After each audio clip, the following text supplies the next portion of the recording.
اور بے شک ہم نے حصول نصیحت کے لیے قرآن کو آسان کر دیا ہے، تو ہے کوئی نصیحت حاصل کرنے والا؟ بسم اللہ الرحمن الرحیم۔ شروع کرتی ہوں اللہ تعالیٰ کے نام سے جو بڑا مہربان نہایت رحم فرمانے والا ہے۔ السلام علیکم ورحمۃ اللہ وبرکاتہ۔ میری دعا ہے کہ اللہ تعالیٰ آپ کو صحت و عافیت اور ایمان کی بہترین حالت میں رکھے اور آپ کے گرد گھومنے والے ہر شر کو خیر میں بدل دے، آمین یا رب العالمین۔ آج کا ہمارا جو لیسن ہے، جو سبق ہے، سورۃ المجادلہ، پارہ نمبر 28 اور آیت نمبر جو ہے 7 ہے۔ آسان الفاظ میں تجوید سیکھیں گے لفظ بلفظ۔ آئیے شروع کرتے ہیں۔ اعوذ باللہ من الشیطان الرجیم، بسم اللہ الرحمن الرحیم۔ اب پہلے ہم رواں پڑھیں گے اور پھر ہم ساتھ ساتھ تجوید دیکھیں گے ہر لفظ کی، یعنی کون کون سے لفظ پر کون سا قاعدہ ہو رہا ہے۔ أَلَمْ تَرَ أَنَّ اللَّهَ يَعْلَمُ مَا فِي السَّمَاوَاتِ وَمَا فِي الْأَرْضِ۔ علم میں جو ہے اظہار شفوی ہے، میم ساکن کے بعد تا آ گیا ہے تو ادھر اظہار کریں گے، اخفا نہیں کریں گے، غنہ نہیں کریں گے، یعنی ناک میں آواز نہیں لے جائیں گے۔ علم تر ان اللہ، انا کی نون جو ہے مشدد ہے، سختی سے جما کر پڑھیں گے اور غنہ کریں گے، اور نون کو جب لام کے ساتھ ملائیں گے تو اللہ پر پڑھا جائے گا، کیونکہ اللہ سے پہلے لفظ نون کے اوپر زبر ہے تو ہم اللہ کو پر کر کے پڑھیں گے۔ ان اللہ جیسے۔ اب آگے ہے ما میں الف مدہ ہو رہا ہے، الف خالی سے پہلے میم کے اوپر زبر ہے تو الف مدہ کو ہم نے ایک الف 2 حرکات کے برابر لمبا کر کے پڑھنا ہے۔ وما فی الارض، وما میں بھی الف مدہ ہے، اس کو بھی ہم نے لمبا کرنا ہے۔ اور فی الارض، فا جو ہے، فا کو ہم نے لام کے ساتھ ملا کے پڑھنا ہے، کیونکہ الف خالی ہے، الف کے اوپر نیچے کوئی حرکت نہیں ہے، زبر زیر پیش کچھ بھی نہیں ہے، تو ہم نے فا کے آگے جو یا ہے، یا اور الف لکھنے میں آئیں گے، پڑھنے میں دونوں نہیں آئیں گے، ہم نے فا کو لام کے ساتھ ملا کر پڑھنا ہے۔ فی الارض ما یکون من نجوا ثلاثہ، ما جو ہے، ما پہ الف خالی سے پہلے میم کے اوپر زبر ہے تو ادھر بھی الف مدہ ہو رہا ہے، اس کو ہم نے کھینچ کے پڑھنا ہے، یعنی ایک الف 2 حرکات کے برابر ہم نے اس کو لمبا کرنا ہے۔ جیسے ما یکون، یکو پہ جو ہے وہ مدہ ہے، وہ ساکن سے پہلے کاف کے اوپر پیش ہے تو ادھر وہ مدہ ہے، وہ مدہ کو بھی ہم نے تھوڑا سا کھینچ کے پڑھنا ہے، جتنا الف مدہ کو ہم نے پیچھے کھینچا ہے ایک الف 2 حرکات کے برابر، تو وہ مدہ کو بھی ہم نے اتنا ہی کھینچنا ہے۔ من نجوا، یہ جو درمیان میں نون ساکن ہے یہ نہیں پڑھا جائے گا، میم کو نون کے ساتھ ملا کر ہم غنہ کریں گے، کیونکہ نون مشدد ہے، سختی سے اور جما کر پڑھا جائے گا۔ من نجوا ثلاثہ، نج پہ جو ہے قلقلہ ہو رہا ہے، جیم ساکن ہے اور حروف قلقلہ میں سے ہے تو ہم نے ادھر قلقلہ کرنا ہے۔ من نجوا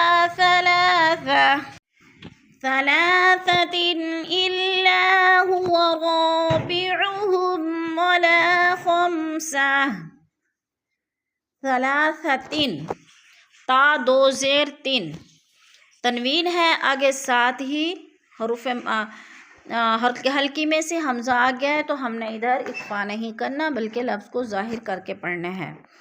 ثلاثة إلا هو، الا پہ جو ہے الف مدہ ہے، الف مدہ کو ہم نے پھر کھینچنا ہے۔ هو رابعهم، را پہ الف خالی سے پہلے غا کے اوپر زبر ہے تو ادھر بھی الف مدہ، اس کو بھی ہم نے تھوڑا سا کھینچ کے پڑھنا ہے۔ رابعهم ولا خمسہ، ولا پہ پھر الف مدہ، اس کو بھی تھوڑا سا لمبا کرنا ہے.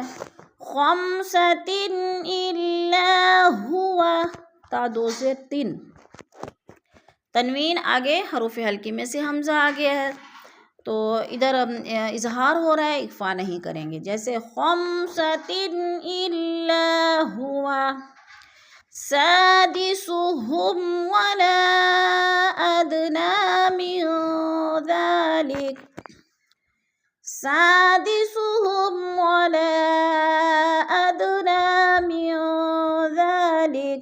سا پہ پھر الف مدہ ہے، الف خالی سے پہلے سین کے اوپر زبر ہے تو الف مدہ. الف مدہ کو ہم نے ایک الف دو حرکات کے برابر کھینچ کر پڑھنا ہے. ولا ادنا، ولا پہ مد منفصل ہے، حروف مدہ کے بعد حمزہ دوسرے کلمے میں ہے تو مد منفصل.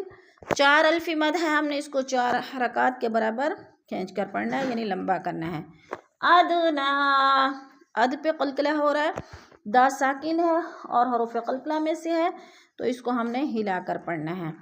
ادنا، نون کے اوپر کھڑی زبر ہے اور ساتھ ہی جڑا ہوا یا ہے، یا کے اوپر کوئی حرکت نہیں ہے، ہم نے نون کو پڑھنا ہے، یا کو نہیں پڑھنا.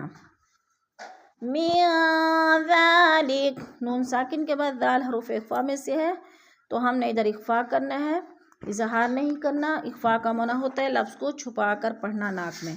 من ذالک، من ذلك ولا أكثر إلا هو معهم، ولا أكثر حروف مدہ کے بعد حمزہ دوسرے کلمے میں ہے تو ادھر بھی مد منفصل ہے، 4 الفی مد ہے، 4 حرکات کے برابر ہم نے اس کو لمبا کر کے پڑھنا ہے. جیسے ولا أكثر إلا، اللہ پہ الف مدہ ہے، الف خالی سے پہلے لام کے اوپر زبر ہے تو الف مدہ، اس کو بھی ہم نے کھینچ کے پڑھنا ہے. الا هو معهم این، ہم پہ اظہار شفوی، میم ساکن کے بعد حروف حلقی میں سے حمزہ آ گیا ہے تو اظہار شفوی ہے، غنہ نہیں کریں گے. ای پہ جو ہے یا ساکن سے پہلے حمزہ کے اوپر زبر ہے تو یالین، یالین کو ہم نے لمبا بھی نہیں کرنا اور جھٹکا بھی نہیں دینا، آرام آرام سے ادا کرنا ہے. جیسے اینما،